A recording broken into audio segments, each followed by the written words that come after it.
મહેસાણાના સતલાસણામાં આવેલ Shrimati આર.એમ. Prajapati arts college ખાતે નવીન ભવ્ય ઓડિટોરિયમ હોલનો લોકાર્પણ સમારોહ યોજાયો.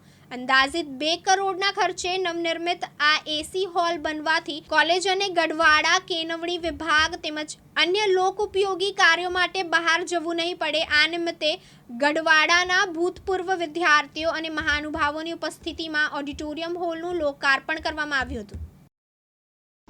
Principal doctor Jayeshbhai Barot. Sir, આજે સતલાસણા ખાતે જે લોકાર્પણ થઈ રહ્યું છે કોલેજની અંદર, એના વિશે માહિતી આપો. આ આર્ટ્સ કોલેજ સતલાસણાને નેટની ત્રીજી સાયકલમાં A ગ્રેડ મળ્યો છે અને એ પછી રૂસામાંથી રાષ્ટ્રીય ઉચ્ચ શિક્ષા અભિયાન નવી દિલ્હી કેન્દ્ર સરકાર તરફથી ₹2 કરોડનું અનુદાન આ સંસ્થાને મળ્યું અને એ 2 કરોડમાં એક આ વિસ્તારમાં એક નવીન નજરાણું કહેવાય તેવો એર કન્ડિશન હોલ 600થી 700 વિદ્યાર્થીઓ બેસી શકે એવી વ્યવસ્થાવાળો હોલ તૈયાર થયો છે.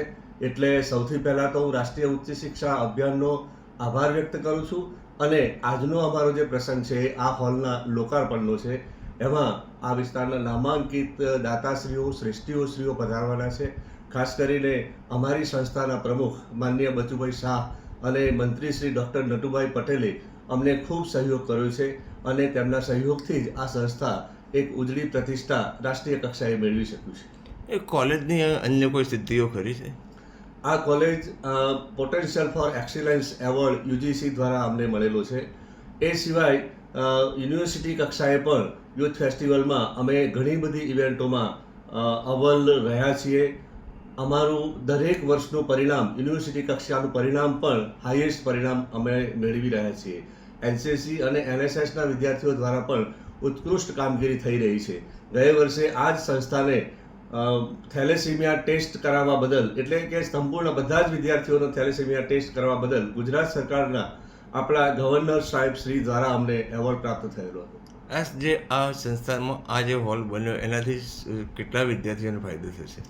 તમામ વિદ્યાર્થીઓને ફાયદો થશે. અમારે નાના મોટા જે ફંક્શનો કરવાના થાય છે વિદ્યાર્થીઓના, એ અમે અલગ અલગ કરતા હતા. અત્યાર સુધી અમારે ફર્સ્ટ યર, સેકન્ડ યર ને થર્ડ યર એવા અલગ અલગ વિદ્યાર્થીઓને બેસાડીને અમારે ફંક્શન કરવાના થતા હતા.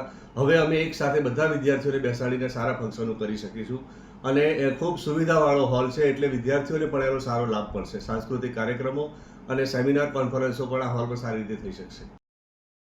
અનુપસિંહ ચાવડા સાથે સંજયભાઈ સોની, દિવ્યાંગ ન્યૂઝ, સતલાસણા, મહેસાણા.